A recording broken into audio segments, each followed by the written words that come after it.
can be mortal. Welcome, Mere Mortalites, to another episode of the Mere Mortals Musings. This is where myself, Kyron, and Juan over here, and Juan, we get together distance apart tonight. Juan is in his new place in the new studio, and we get together for a deep conversation with a lighthearted touch, effective philosophy focusing on practical takeaways you can apply to your real day life. I chose the topic today, incentives. Juan's got a good incentive to make this a good one for his new room. So, want to give us what's the go with the new room, Juan? How do you feel about it? Well, look, first of all, I definitely didn't go in to purchase a new place that we're in for the particular room, but it was awesome that it kind of just coincided with it being the actual new room. So it's good. I was sort of showing Karen a little bit of a tour before. I think I'll probably It's a big room. I'll do a little bit of a before and after. I reckon just a little photo or video or something just to kind of show the progress of it for sure. I've seen other people do this with podcasting rooms or podcasting setups.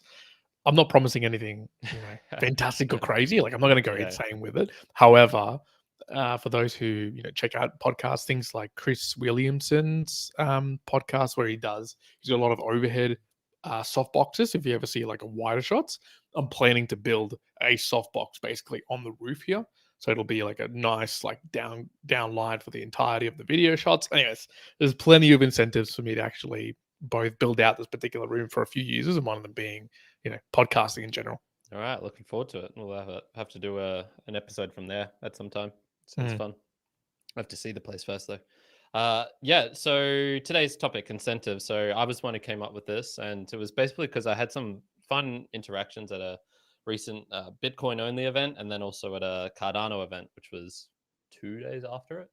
And even earlier in the year at the VFriends get together, I don't know what you call it. I met a bunch of people. This is when you actually met Gary Vaynerchuk, right? Correct. Yeah. Shook his hand for a little bit. I should have. I was thinking back upon that, and I was like, you know what? I should have just taken the time to say 30 seconds, just say like, he was part of the inspiration for us starting the podcast, or at least forcing you to force me to start when we did. Correct. It probably would have happened, but it might have been a month or two later. So saved us a month or two, which is that's a lot of time. So yeah, I should have thanked him for that. But anyway. Incentives next time to chat with him. I want to tell you a story about this dude I met. So at the Bitcoin event. No, this is at the Cardano one. So basically I went there just to meet up with some old friends, Pete Bowie, who I've had on the podcast, a couple of other people who I met there before. I think I've said publicly that my interest in it is a lot less, and it's much more focused on Bitcoin, just in terms of the technology, in terms of how I interact with it, all those sorts of things. And anyway, I was there, and there was this guy there, and what did he do? He seemed like had a bit of a hippie vibe about him, and so he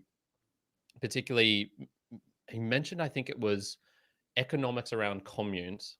I remember something like that sticking in my mind. So he was talking about tantric breathing and things like this, and offhand he mentioned he's lived in communes, worked in them, and really trying to focus on the economical side of them, of how they work and whether they can work well or not. And man, this dude fucking loved coins. He just loved coins and tokens, and we're talking about all these things. And I was saying like, yeah, I've got my podcast. I do it through the value for value way. And so I don't think he particularly liked it. So he was trying to incentivize you to get some tokens. Pretty much, yeah. It was basically doing that. So I was like, look, dude, my main concepts are, I want the podcast to be available, any place, anytime, anywhere, for anyone. That's the main core rule that cannot be broken. That's the kind of foundation of how I run them. And he's like, yeah, that's cool. But if you do this token thing, you could put up a paywall so they have to get access to content. And I was like, dude, you're breaking number one. That's a nice idea, but you're breaking number one. Listening to what I'm saying. Yeah, no, exactly. He was a nice guy and all. It was just, he was very much in his own world. And I've met a couple of people like this before at the VCon event. And then I'd say the opposite of that is what I've seen more at the Bitcoin events, which is people who are more focused, I guess, on the kind of fundamentals. And it's almost like they're looking at the wrong thing.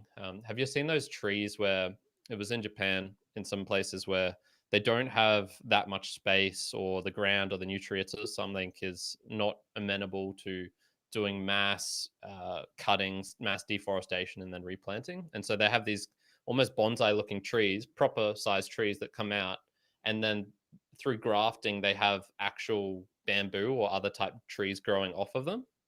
So it's I like a think I tree have on, seen a on a photo, tree. but I didn't realize that was in Japan. Yeah, yeah. So you check out the chapters if you're listening by the audio, and you'll see a picture of this. But yeah, it was. I get that feeling from that, where it's just like they're focused on the wrong thing. They're looking at like this forest above, and they're like, oh my god, look at that forest. Whereas if you just look down below, you'd see it could only grow because they had this one main tree coming out.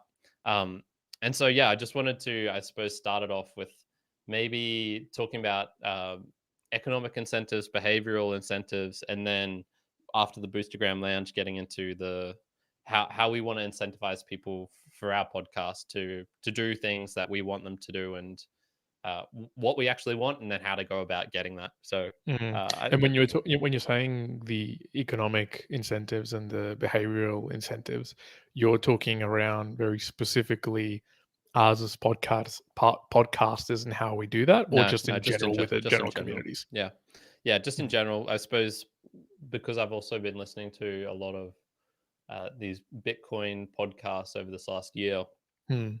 and a lot of them turn into macro economics podcasts Economics. instead, Yep. because it's kind of the same thing.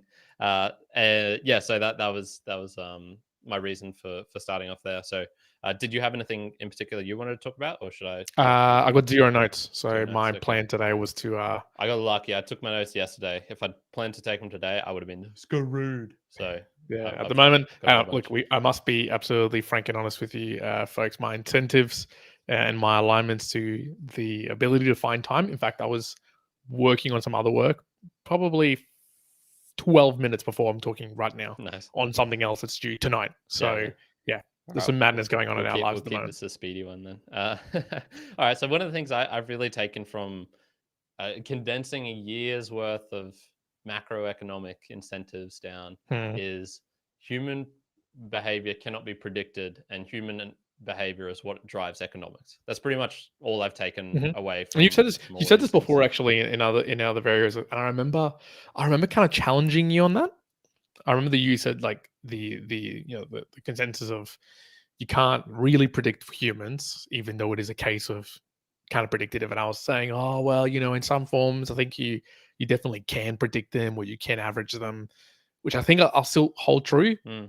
But to I've, an individual, very difficult. Yeah, and this is where I'd just say, individuals make up a system, and so I've got a couple examples here of individuals, Mm. i.e., me, behaving in very strange ways, and you'd be like, well, that doesn't make sense economically. Why are you doing that? But when I explain my reasoning, it makes 100% sense.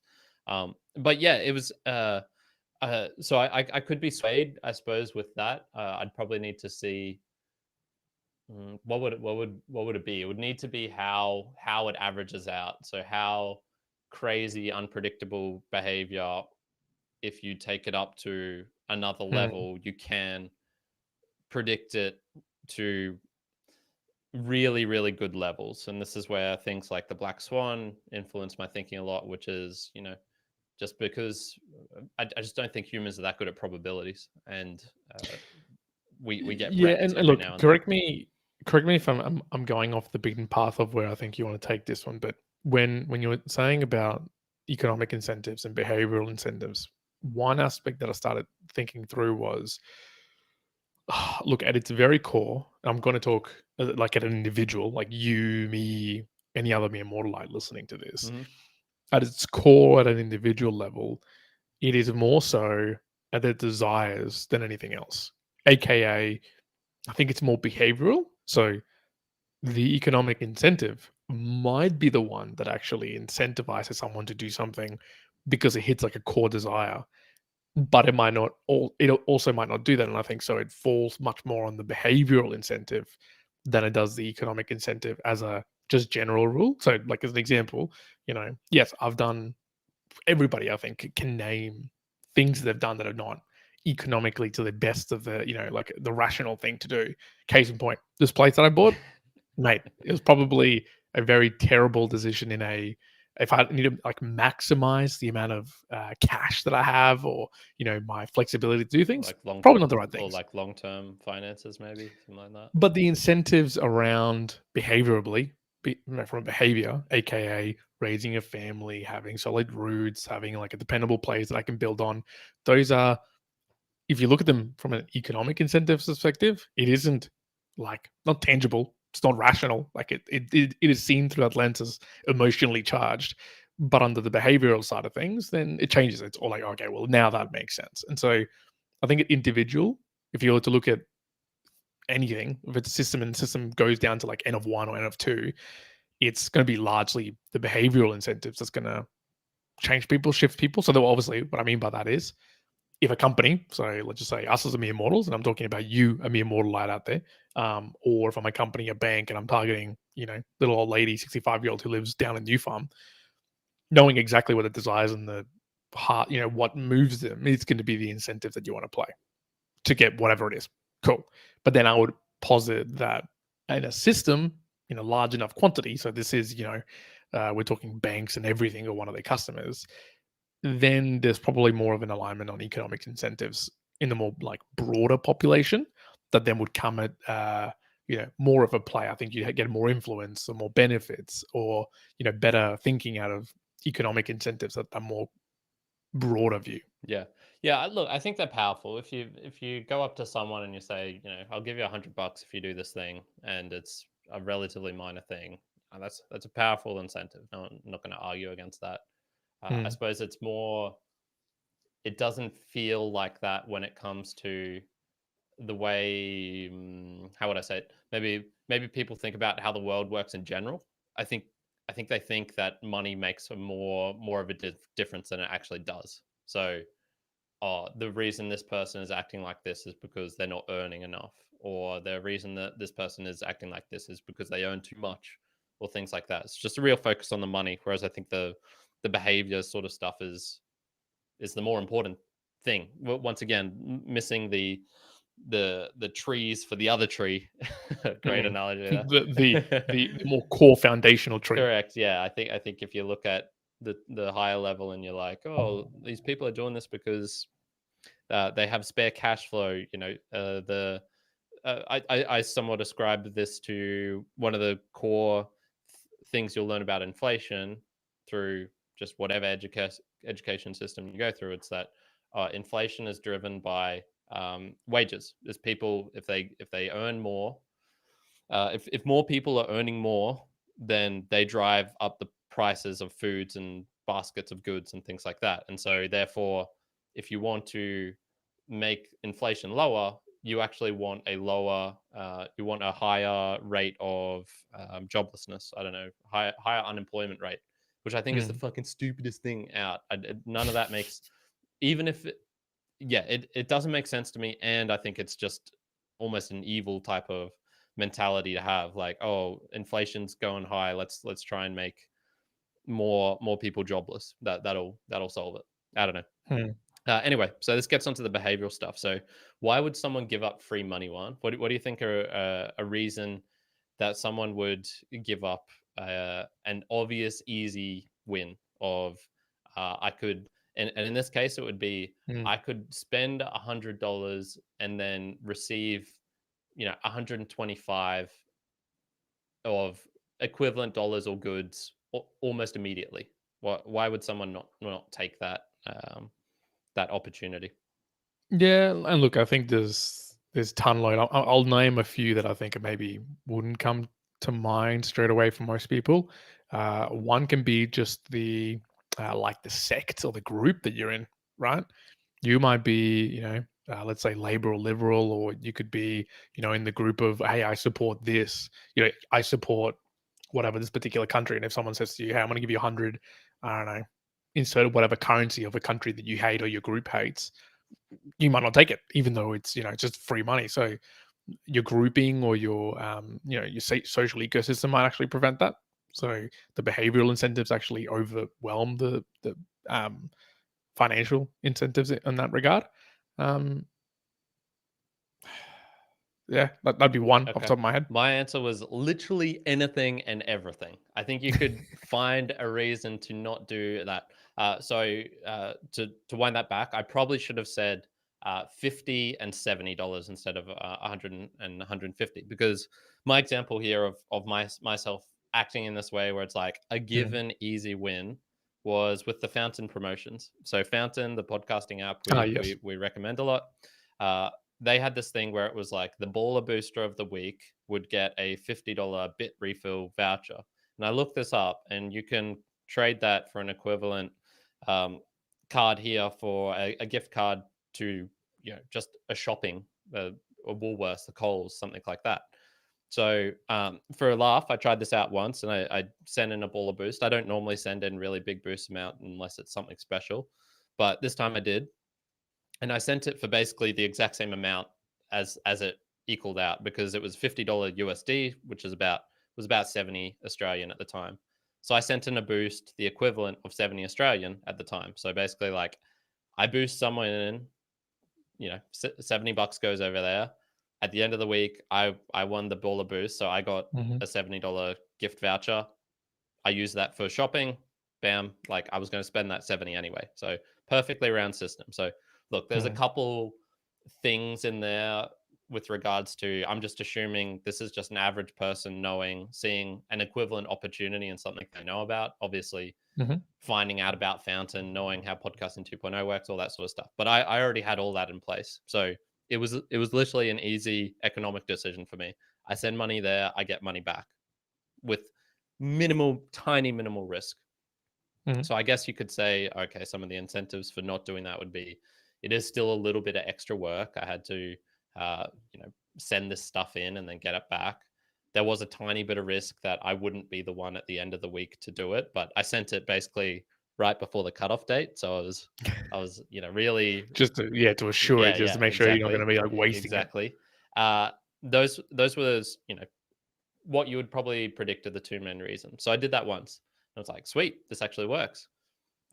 Why didn't I do it the exact next week? Well, this is where it gets onto more the social stuff, where I was like, I could abuse this because I don't know why no one else. Look, here's another question.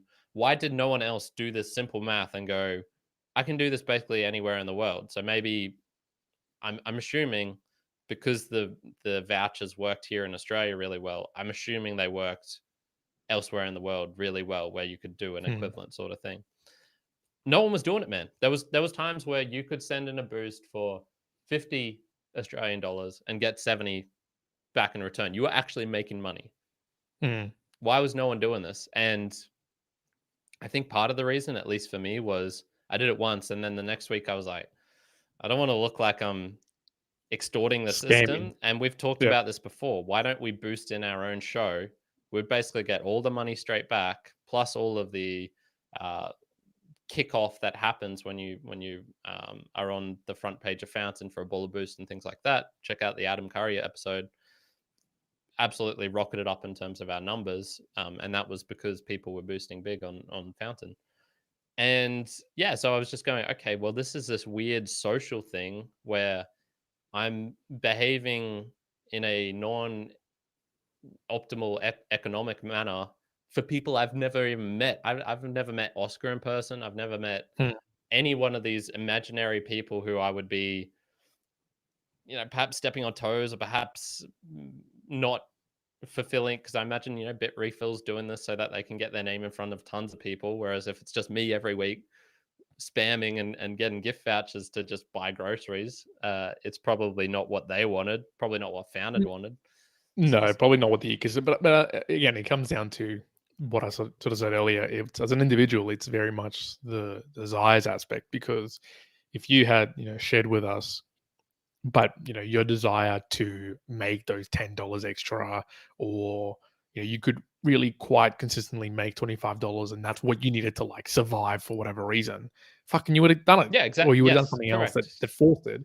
And I think it comes to two parts. There's the desire aspect of it, and then there's the risk aspect of it, because as you called out, it was a low risk, right? Like on it, you could almost be like, yes, I'm almost 99% sure that this is going to work, and I'll make money, or I'll be making exactly so the risk was low, so there was no boundary there from an incentive to be chased for it. But it was more so but what is my true desire to do this? Well, I know you, and I think the Mere Mortalites know you. There's no desire for Karen to try to scam a system to try to make $25 every whatever it is week, right? Yeah. Like that just makes no sense. But to give you, individuals, Mere Mortalites, another example of where I guess the incentives kind of merge as well is this is going to sound so Juan, and of course it is. But I had a business idea like a week ago, and no, I've already that doesn't sound like you at all. and I ran all the business numbers, dude. I already did all the business numbers. This is why you have the no time, financial man. calculations and all that sort of stuff. And I kind of came out at the initial cost of this, it'll be roughly like a rate of return on the investment of 42% if all of them sell, and then 55% if it was like continuing like a month-to-month business, right? But so in that aspect, I go, well, the incentive of return is quite large. So financially, I'm like, okay, that's pretty good. Like I could see myself doing that, and it's worth the effort. But then the risk aspect for it for me is, well, risk is there's time involved. There's, the potential that it doesn't work. And there's some things I can do to kind of try to stop that. But again, is it then worth spinning the wheels to try it all? And so, it comes in different flavors as an individual because it has to be tethered to your desires. And for me, and we're still in very much a conversation of whether we do it or not. So, we'll see. I won't as my goals has stipulated now. I probably will not even ever share it on the podcast if it actually goes well. But the idea is probably still going to go ahead, so that'll be cool. But it's you have to tether it to the incentive that might be financially connected there. Does it overweigh the behavioral incentives of it's less time with family, it's more pressure, it's more stress, do I have the space, all this sort of stuff. So again, it's different considerations, and I think it's desires and risks at the very heart of it. Yeah, and I think it's just so complex because I could have had a day where perhaps Oscar pissed me off and I was going, all right, this is revenge type mode. I'm going to do it for revenge. I could have had a day where, sure, my personal finances go to shit and I go, oh, $25 actually would be really good right now. I could have had, I can just think of so many things on a personal interday level, a community level, a social level, a deep financial level, an Australian level, a world level of all of these things that could make up those decisions, and they change as well. So all of this, I was just going like chaos theory in my mind dictates if there's so much going on where you cannot comprehend every single tiny little input at a small level. And so this is with chaos theory, for those who don't know, is basically where it's this theory where basically you cannot, if you can't get the precision down to the accurate level, and the accurate level can be 10 decimal places if you're doing something like weather predictions and stuff like that, you can have this amazing model. If you just change the tiny littlest thing at the bottom, it can have these wild effects, also known as the butterfly effect. Yes, correct. So it's basically just saying you can't predict things if there's just so much intermingling variables and you don't have the precision to really nail down into exactly what is going on and get to the finest detail, and probably even some things you cannot quantify. They are qualitative. There's the, I guess the other analogy is like an electron, right?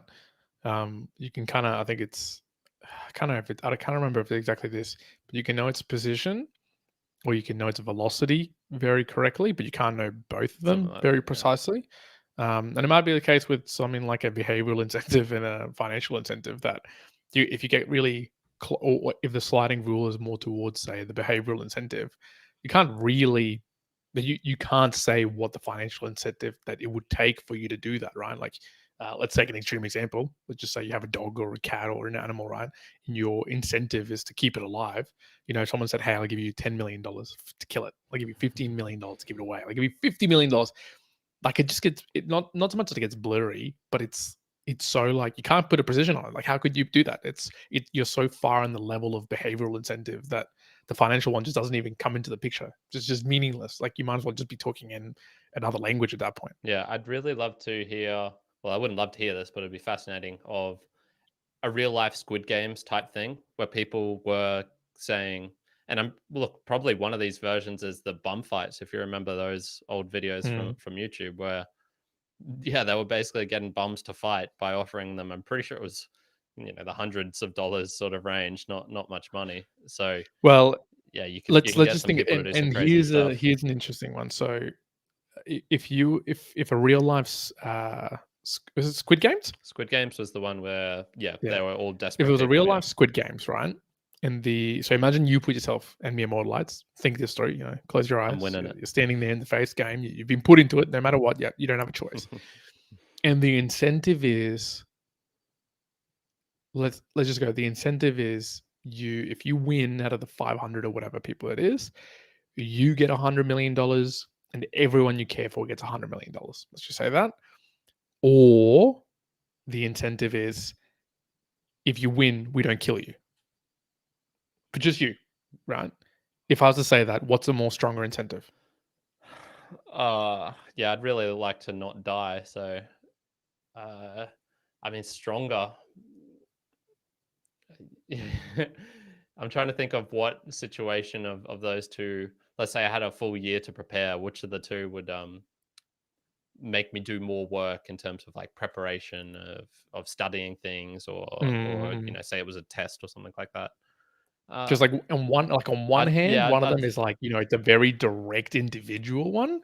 The other one, you're benefiting like everyone you know. yeah. I mean, like when it gets into that, I'd I'd rather not die. So yeah, I imagine that's the one that would really Mm. get me going. And I think mine would too. I think mine would also sway towards that path, kind of away from the mortality. Although, I would be super curious to know if there's any mere mortalites out there who would go the other way, because I'm sure people would. I'm sure there'd be people out there willing to risk, life and limb Yeah, for there's 100 grand. there's definitely hustlers out there who are on the money train. Mm. There's definitely, I mean, the whole grind set hashtag and hustle culture, shit like that. Before we get off the behavior, I wanted to ask you, Vienna and kind of baby training. What have you learned about socializing babies, about training them, potty training, all that sort of stuff? Is there anything interesting you found in terms of incentivizing them to mold their behavior in the way that you want them to as a parent? Yeah, in small parts. Look, again, what I'm about to say, I can't conclusively say whether it's a successful thing or not a successful thing, because obviously there's only this particular feedback I'm about to share that I'm getting, or like the output from her. Hmm. But one thing that I've noticed, specifically, is she's starting to stand now. So she stands. She likes to hold on to a sofa or from like mum and dad to try to like hold herself up. And one of the things that I've been finding recently is that she really wants to start walking. She wants to get a move on, and she will, if you were to hold her up by her hands, she will take a left step, a right step, a left step, right step. So usually like 2 steps on each feet. And then what I've been trying to incentivize her is not so much the stepping, Keep which, low, explode out of wow, the well, it's not so much the stepping, because let's be honest, we're all going to get there anyways, right? If you got legs, if you're blessed to have legs, you're going to walk at some point. basically, yeah. But it's more the falling that I'm like been trying to incentivize. So what I've been trying to like be with her, especially like this afternoon, was as she falls, it's basically just like sitting down, fall from the feet, sit down, don't like bang sideways, don't fall anywhere. When she like sits down, falls, sits, kind of like me doing handstands, I give her like a quick clap. Yeah. So it's a quick clap, and that gives me.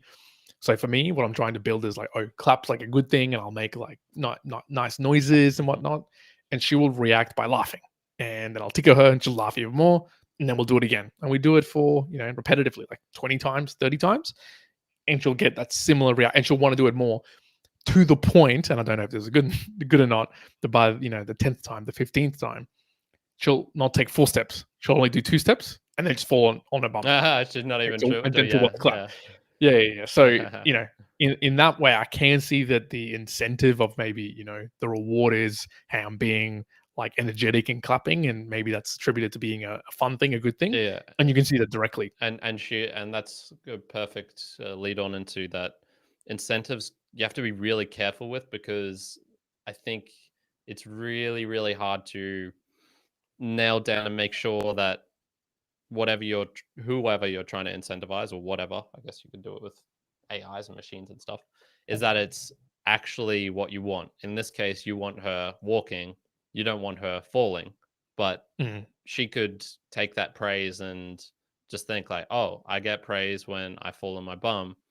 I'm just going to fall on my bum do that the entire time. And so I think this is where you can get wrong with incentives, especially economic ones, where people think like, oh, I get money because I do this. And it's like, I'm sure CEOs and say would be like, we don't want you to work for the money. We want you to work for the ideal of what our company's trying to create, or our culture, or something like that. And then money is just the way that you live, and is a strong one, sure, but it's the second behind the scenes. As always, getting back to like, money is better if it's a bit boring. It's the second most important thing. So, if money is if power corrupts, absolutely, I'd put money as the kind of second just behind that. It's a pretty corrupting thing, because it's almost like a proxy for power. That's what a lot of people view money as. If I have a lot of money, I can do whatever I want. I can make people do whatever I want, that sort of thing. So, well, but it's also on the opposite. And I saw this actually from someone off, I think it was a thread or something, and it was like, money doesn't buy you happiness, but no money doesn't buy you anything. So I think it's also there's kind of like a middle ground, right? Yeah. There's a middle ground. Yes. You say this, and I'm sure a homeless person will be like, "Shut the fuck up." Yep. Like, correct. I do actually want some money, not for the power. So look, there's extremities. Exactly.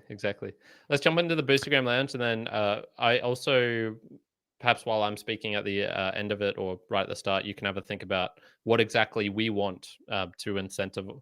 What do you want? Not what do we want to incentivize in people, or I guess just exactly what we want for the podcast people, the listeners at home, to do. If we ever have to incentivize them to do something, what is it exactly? So, i.e., not the falling on the bum, the walking. Yeah, we'll get onto that in a second. The Boostagram Lounge, for those who don't know, is where Juan and I thank everyone who has helped support the podcast in this last week. We do this on our live episode today. I forgot to mention it was the 15th of November. And this is just a way for us to really call out, especially the economic one, but even in other forms, that where people have helped support the show, something interesting, something unique that other people have done to help make this show even better. So the best way to do that, to send in a Boostagram, is where you can send it within the actual app that you're listening to, so a Podcasting 2.0 app. So for everyone who's listening live on YouTube, unfortunately you can't do that at this very moment, but I'm working on ways to kind of jiggle around that system and be able to do it no matter where you are. So Juan's going to read out some of the people to thank, whilst I also check the PayPal. Let me go through. So we've got here from Petar. Love this episode. 3,333 sats sent using Fountain. Thank you very much, Peter. I'm not sure which episode that would have been for. I was going to look it up, and then I forgot. Yeah. All good. Thank you very much, Peter. Always appreciated. Yeah, very much appreciated. I'm glad you liked the episode. McIntosh, he sent 4,200 sats and using Fountain, and he says, tested the light sat service. Pretty cool. Awesome. Although it did highlight how far we need to go in terms of Lightning wallet UX. Less awesome. Yes. It took me 10 minutes and 3 wallets to get it going. Sorry about your mum. Awesome. Sorry about your mum. It's a tough road, as you know. It will be good to take some time away for you and our family, but I think it's your family. Best wishes, McIntosh. Thanks, McIntosh. Yeah, really appreciate that, mate. It's like everyone, man. Everyone has taken a bit of a break over this period here. For us, it's just a reduced workload. McIntosh from Generation Bitcoin's taken a full month off, I think, and he's also changing his show name, so that'll be interesting when that comes out. But yeah, it's mum's doing okay. It's just it's a long road. It's a long road. Mm-hmm. Now we got Amorphous Continuum. Appreciate your work, Karen. Thanks. For the record, value for value is T new. Yeah, so 500 sats and using Fountain. This is a real interesting one, because this got also chucked onto, somehow this made it into the Boostagrams for the Pod News Weekly Review. So obviously it was an episode which had a split with James in it. Mm. I have no idea which one this is. It could have been the one where James was here. Obviously, the Okay. message got cut off as well, so I have no idea what he was trying to say either. It could have been even on the Sorry, Value for Amorphous Value Continuum. show, and then I somehow added in the Mere Mortal. I don't know, man, but thank you very much. In any case, it's much appreciated. Still a weird and wonderful world in the Boostagrams, folks. We've got one again from Petar, and he says, "Oh, thank God you didn't make a token. Absolutely, that was 3,333 sats using Fountain.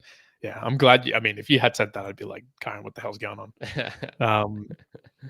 We've got just a big love heart, from Oscar Mary Oscar. Yeah. That's 10,000 sats using Fountain. Yeah, I was chatting with him a bit just about the Fountain. They're doing the 1.0 release, I believe, in this next week. And yeah, it was just talking about just family stuff and stuff. So he sent that through, which was very kind of him, and very much appreciated as well. And I also double checked with him; he does have one of our shirts. So I was like, "Oh shit, did I not send one to you as well?" But no, I had.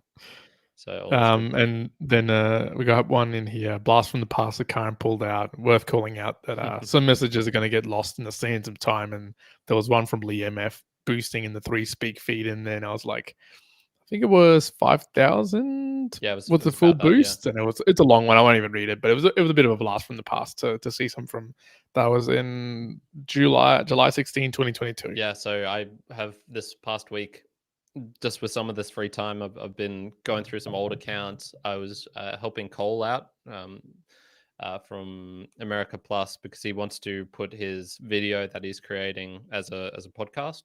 So I was going back through some old stuff, going through the 3-speak feeds, connecting up like the Hive account again, and just being like, oh dang, there's actually some money in here. There's stuff in here. Yeah, it was pretty funny. And yeah, so I ended up finding that somehow. I was like, damn, I know why I missed that one, because that's just not connected to any of the wallets here. I kind of could.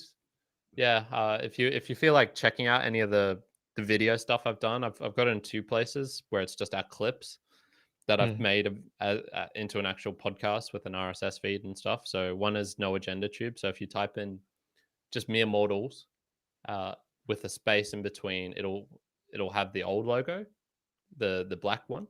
And then if you type in Mere_Mortals, that's where you'll find the 3-speak feed. So if you ever feel like boosting those, doing stuff in with those, it'll go to a wallet I'll eventually check. It could just be a year later. Damn, imagine that. Imagine one of those. It'll be one of those. We'll have a look, 25 years later and be like, what the hell? Someone boosted in 100,000 for a shirt, and we're like, fuck, we forgot about that. Also, thank you. Now that Bitcoin is 1.2 million, and that's like a 12, Bitcoin is worth the Australian economy. 1,200 boost.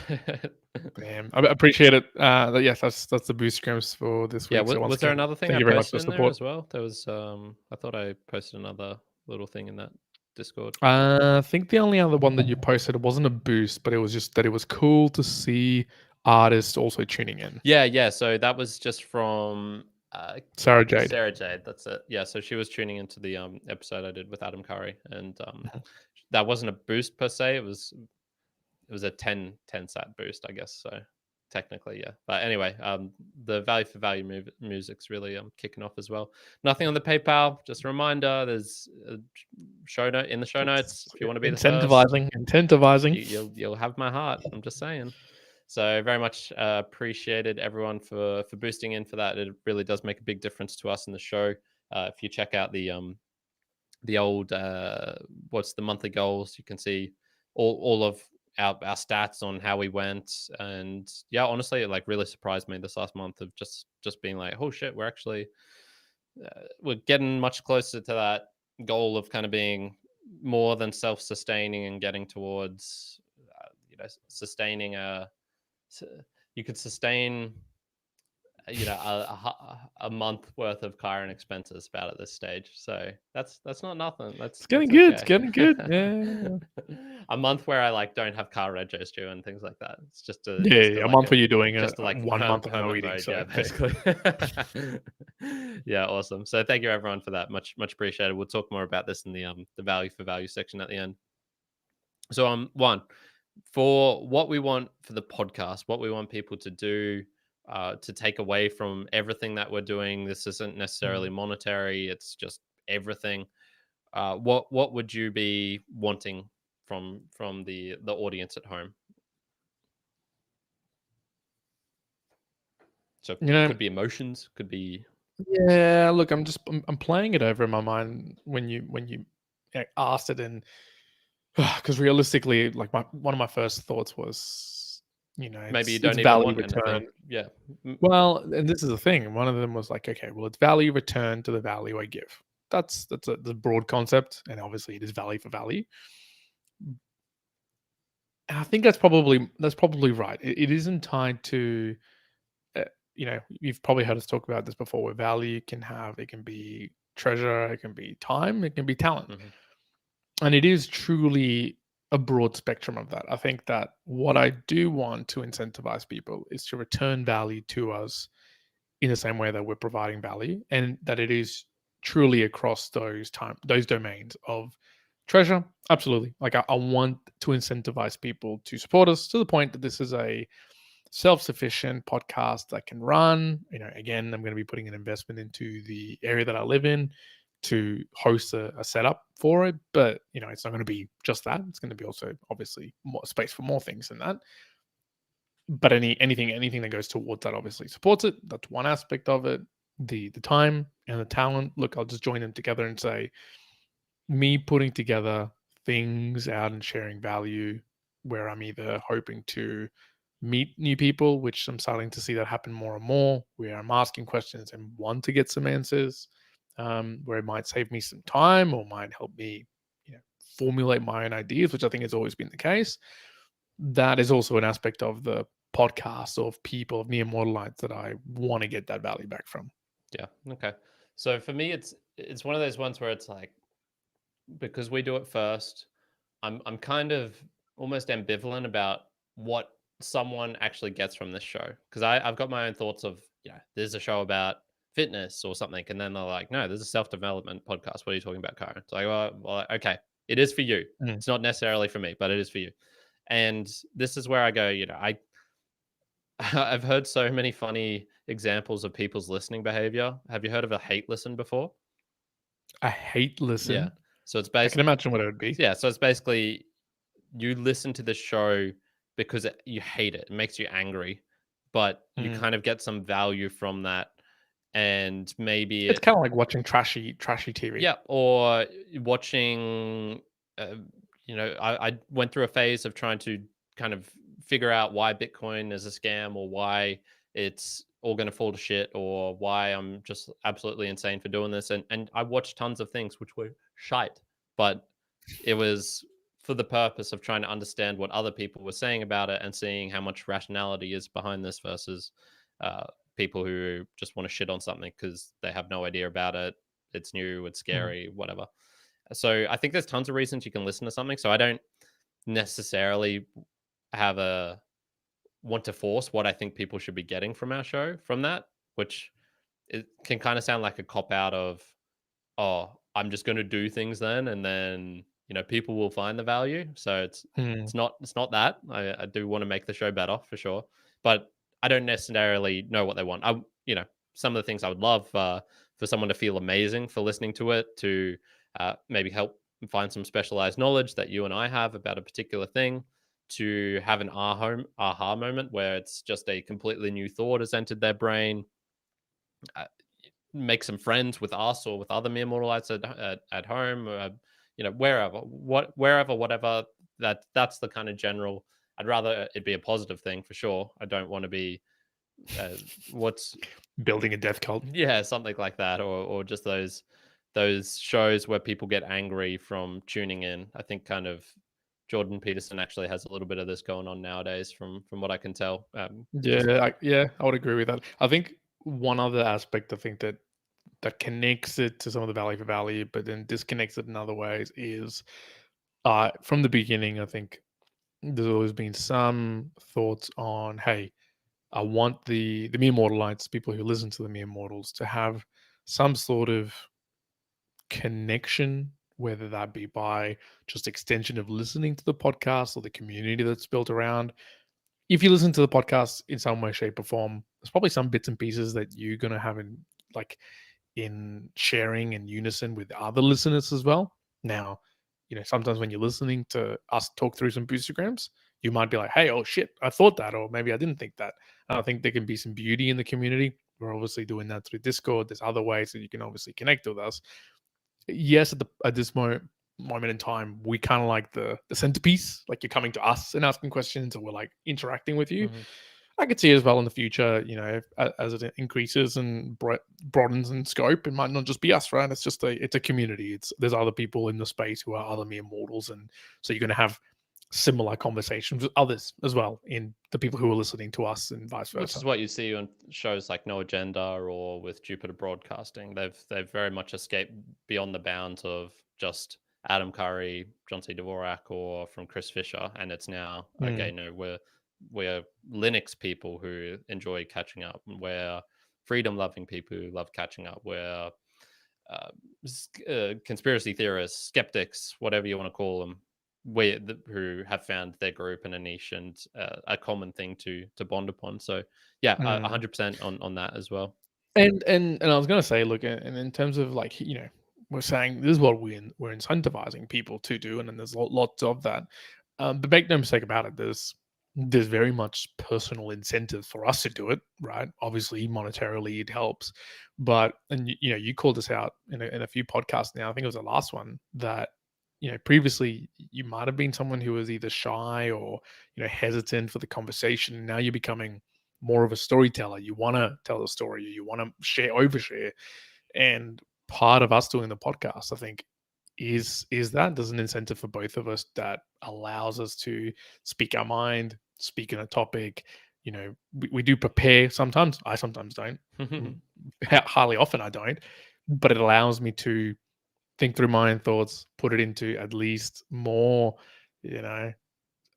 digestible words, as opposed to just a scramble of what I'm thinking about. And that helps in so many other ways. And in fact, one of the reasons I'm putting together in this room and doing things with it is because I can already tell, dude, in 7 years' time, 8 years' time, I probably will have what we would call right now a podcast conversation with my daughter or with my partner or with a friend. And it won't even be created for the sake of sharing. Like, it won't be me. I don't know. Will I share them? Will I not share them? I don't know. I don't really care. But it will form a structure or a space to have conversations with family, with other people around a topic, about an idea, whatever it may be, in the context that this incentivization that, hey, the better I get in trying to really uncover a topic, be curious, being all these sort of things, which I think at the same time that we're trying to expose that to the community and the Mere Mortalites, it then also kind of like triple reinforces the things that we are doing and putting that to actual work in our day-to-day lives. Yeah, for sure. Yeah, that's a good one. And there's I know tons of podcasts out there, which are Fun Fact Friday, for example, is father and daughter, and he did it just to kind of connect with her before she goes off to, I believe, graduation to college and things like that. It's a way to stay connected. That's a perfectly awesome reason for doing things like that. The thing that I really wanted, I suppose, from the listeners at home was, if they're contributing back, I want them to feel good about it. I never want them to feel like they've been tricked into it or have any slight bad aftertaste of, I'm doing this because, Kyron's guilt tripping me into it or things like that. So that's why I've always kind of tried to stay away from the sad puppy type of incentive of being like, the negative thing of like threatening, or, if you don't, we'll go away at some point, if we don't reach a level of support. I've never really enjoyed that kind of negative one, but I do would prefer things to say positive. And I suppose coming at the end of this, what do I really want? I just want enough to live off. So it doesn't need to be consistent on a week or a month or necessarily even a yearly basis, but just enough to live without extravagances. So I've just thrown out here like 25,000 Australian a year would be amazing. But that is certainly something I'd love, and want to. But let me put a spin on that question though. If it was making $250,000 a year for yourself, And so that, let's just say it's taking care of that aspect of the financial like tick, that it's doing that and it's making self-sufficient. Okay, cool. What's the next thing that you want it to be doing for you? I'm okay if it just stays at that. No, sorry, not sorry. And I'm not taking here the financial incentive. I'm talking like behavioral as an incentive.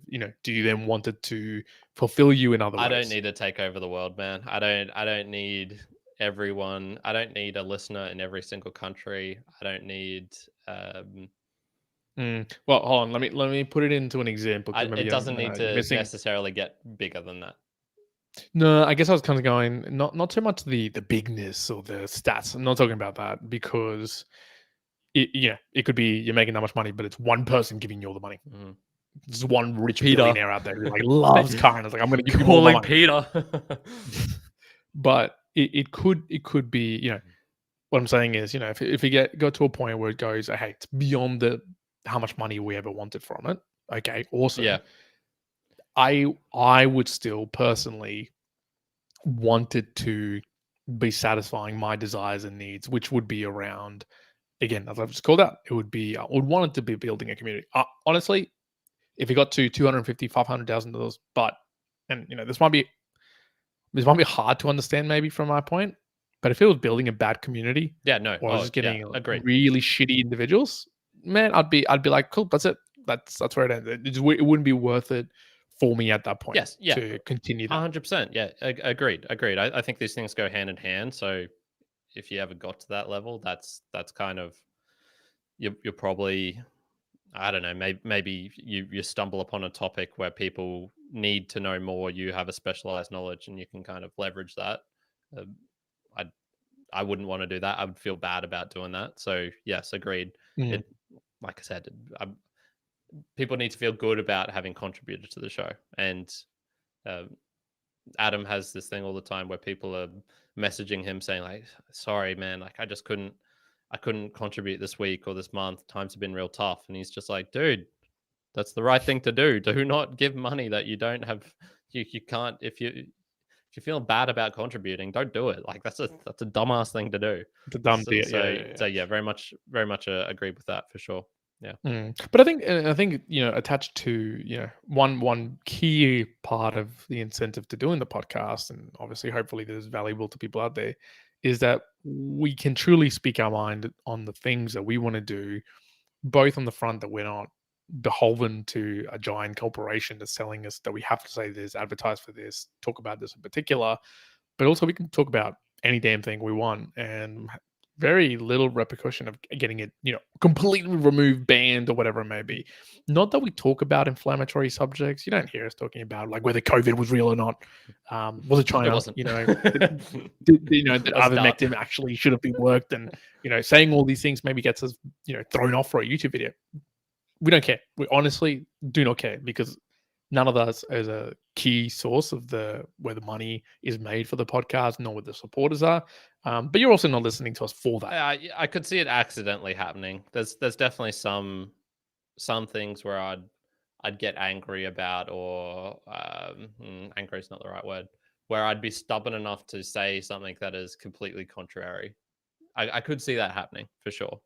V for V or die. I've obviously got at least a part of a mentality in me to be, I don't give a shit no matter what, I'm doing this. So I could stumble upon another topic like that. So, but yes, I had here to create the product that I want. So this can't be done through centralized platforms, hence the focus on Boostagrams, but also awesome things that go on outside of the show, making it on to, Jason from Podcast Guru, for example. I was chatting with him about doing a kind of a series of run-throughs of the value for value, how you actually do that in their app, what it means, why you would want to do it, real basic educational stuff we never really did in the past, but the value for value show kind of touched upon recently when I did the run through and stuff like that.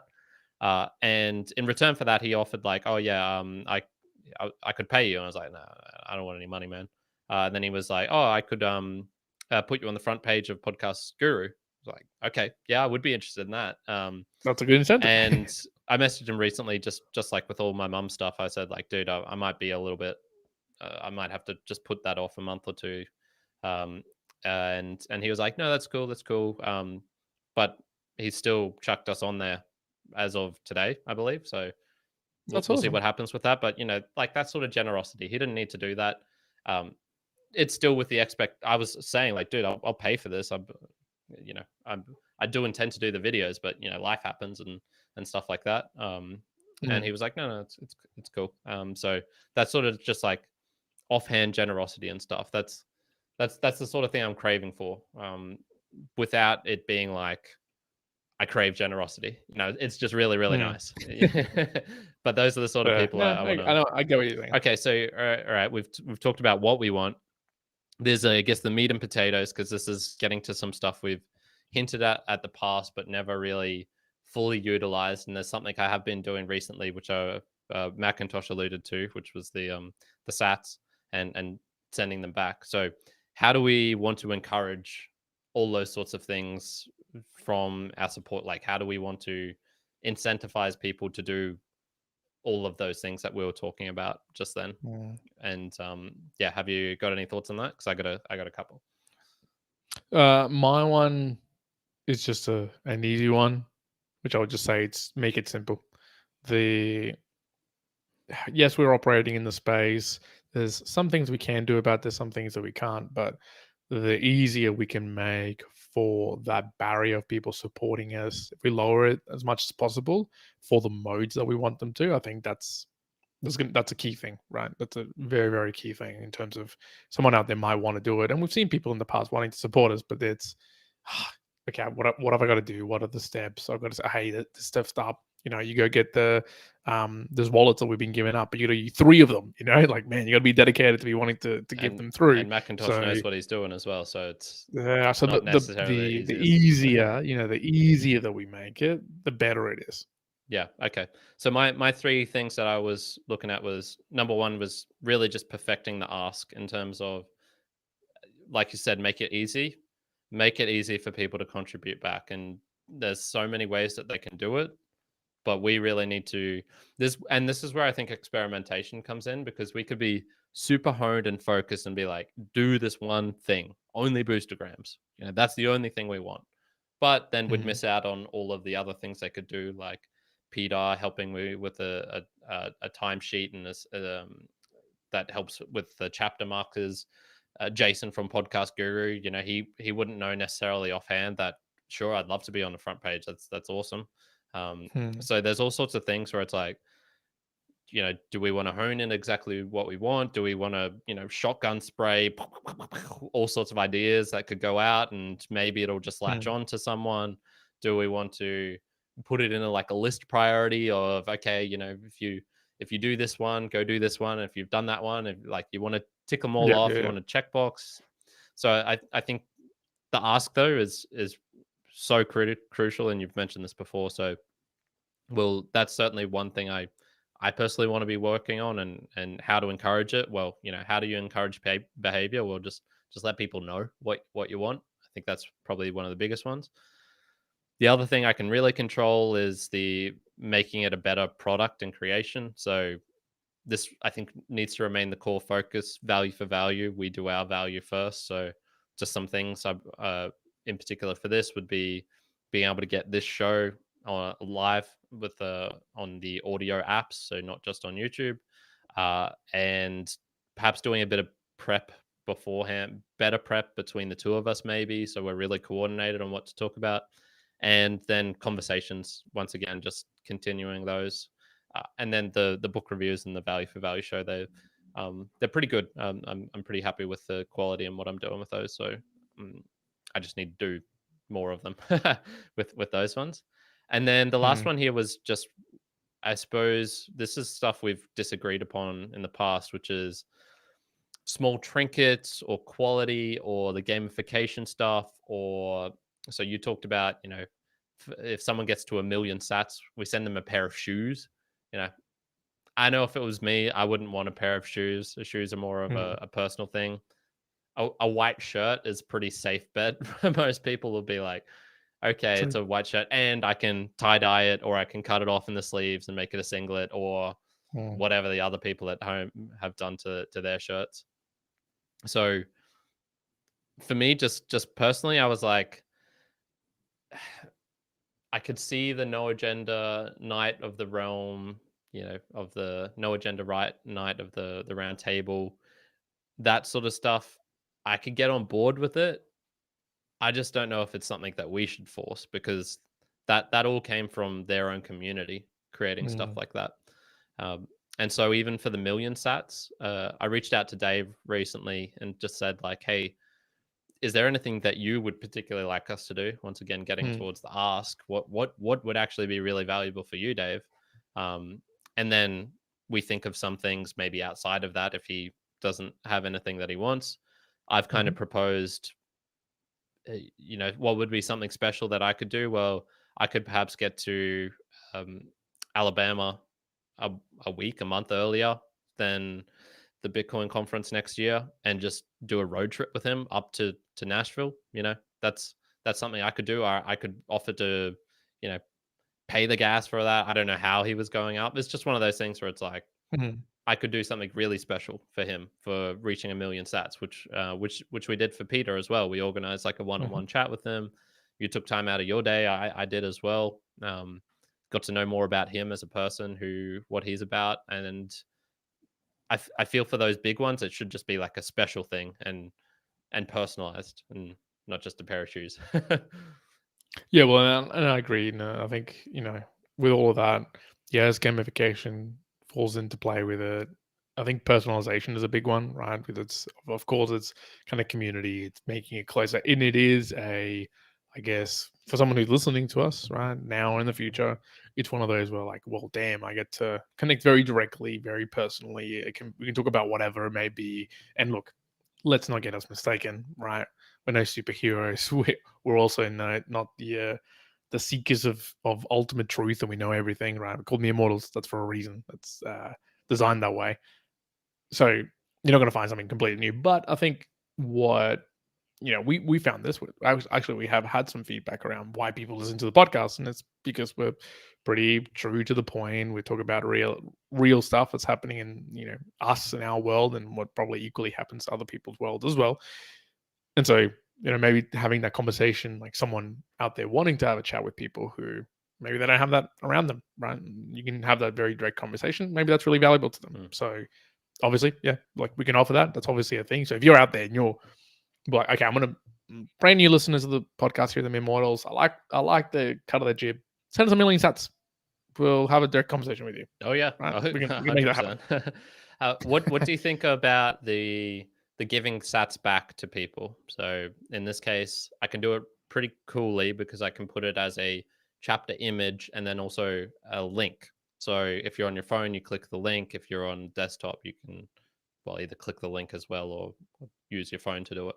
Um, in that sort of behavior, what I think would be really best is if I just, like, should we make it a treasure hunt type thing, being like, first to listen to this episode, really incentivizing people to be click and refresh on their podcasting app at Mm. 8 p.m., or should it be more like, hey, anyone can take this, we can't force you or stop you, but it would be awesome if you left this for listeners who need that help with onboarding, who haven't sent in a boostergram before. What are your thoughts on that? Is it even a good Yeah. idea to do it all?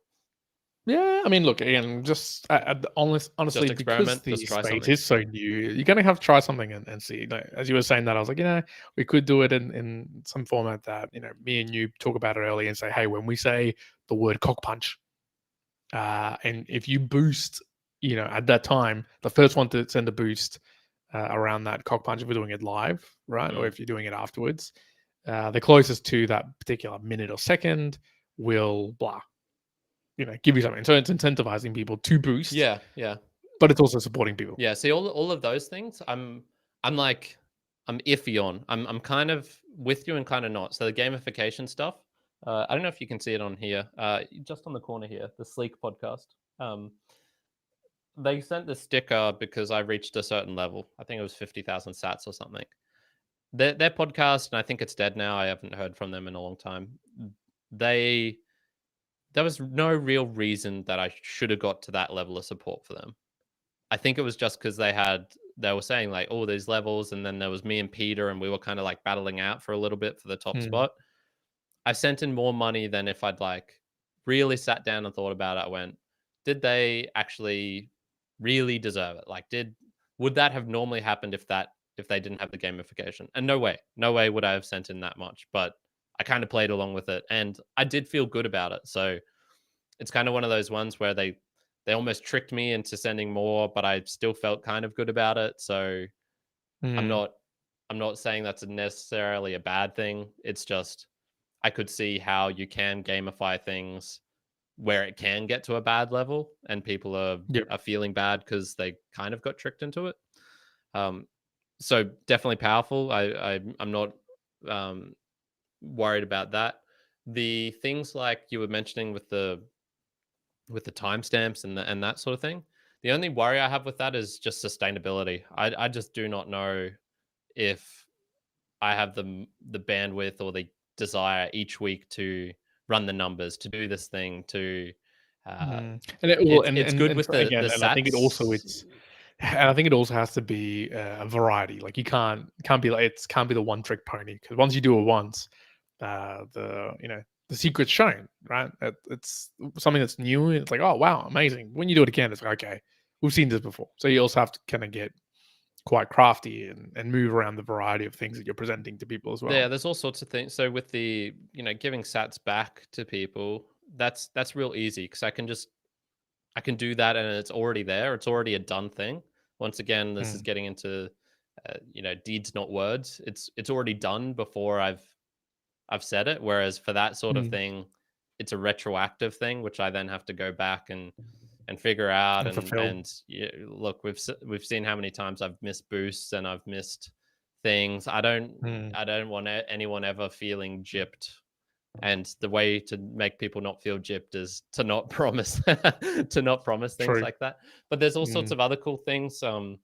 Adam talked about how back in the day they had this concept where you'd get a golden ticket. So if you're just a listener, basically through the ad technology, instead of putting an ad in, you can dynamically insert, five random times within 100,000 download period. Someone will get an extra snippet of audio at the beginning or at the end or at the middle saying like, hey, you've won a golden ticket, type in this code to etc etc.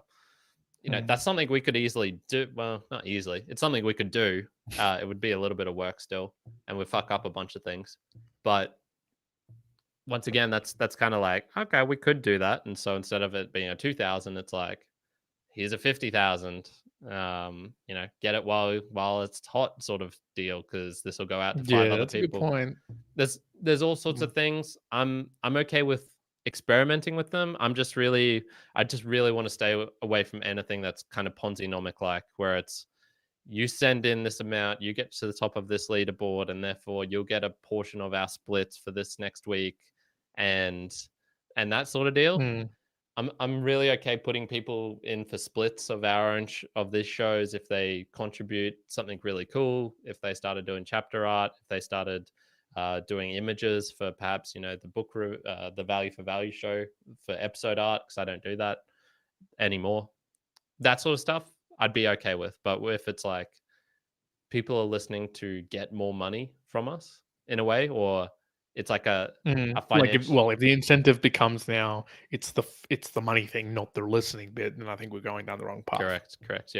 Yeah. So just like summary for me, it's all just the incentive of these things. I think just really need to be thought about and not be a willy-nilly thing. And honestly, it's just so much easier if you don't make promises of stuff that you are going to do in the future.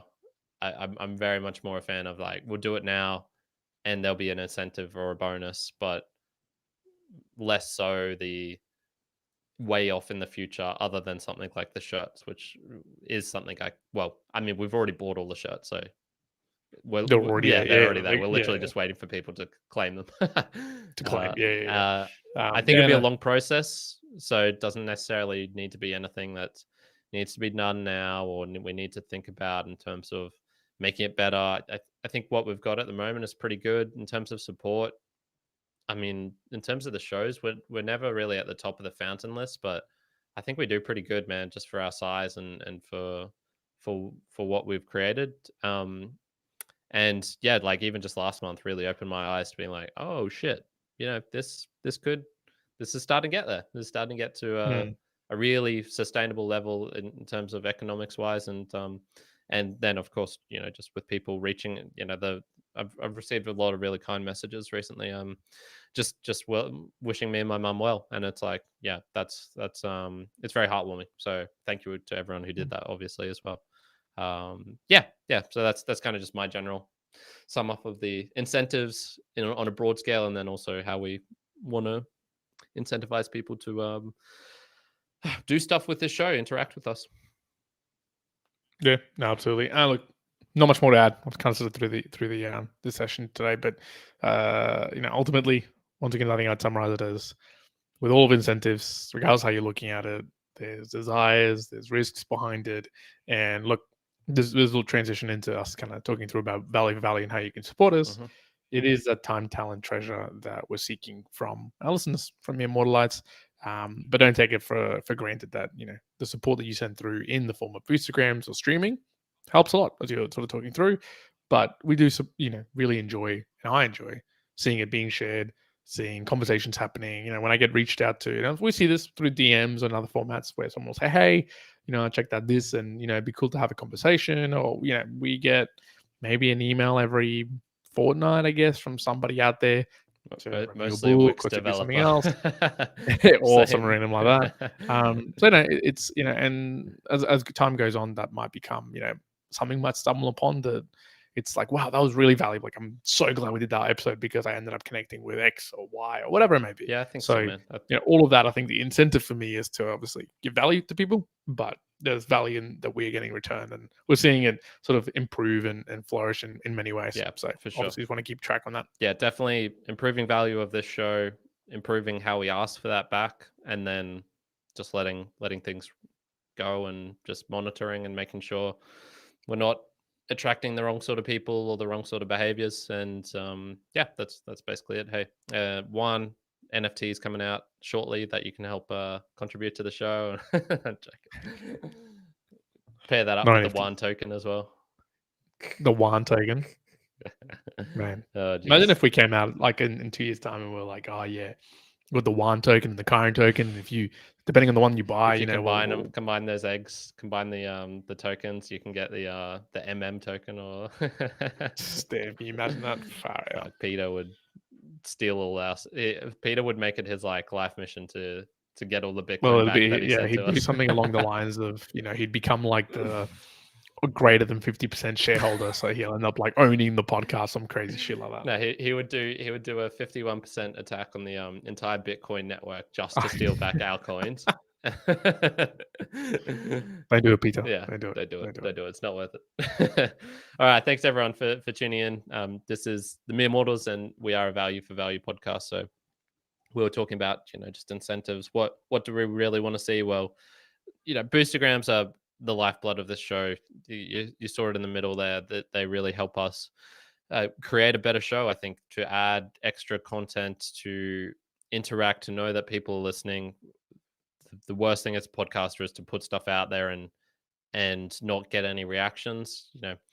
The like bad side of sending something emotional out, like I did with recently with the one just talking about why we're going to be reducing a little bit, is like that's where it's maybe I turn into like a soapy podcast talking about my issues and my troubles each week, because I got a really heartwarming reaction back from people. So it does show that you're out there listening, and we do appreciate that. So just reaching out via any of the socials that you see down below in the show notes is also appreciated.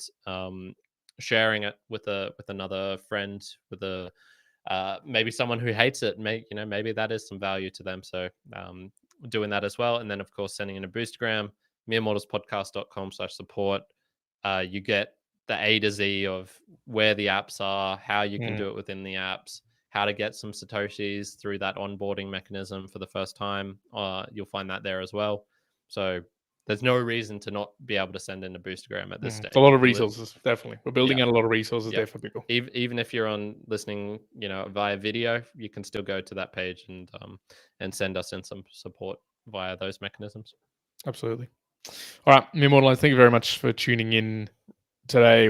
It is live at 7 p.m. Australian Eastern Standard Time on a Wednesday. Correct. Talking about incentives today. Any ideas for future ones? Yeah, man. I was going to talk about moments. So you were talking about recently about Vienna having those first kind of, I don't know if you call them baby steps yet, or those first attempts at walking.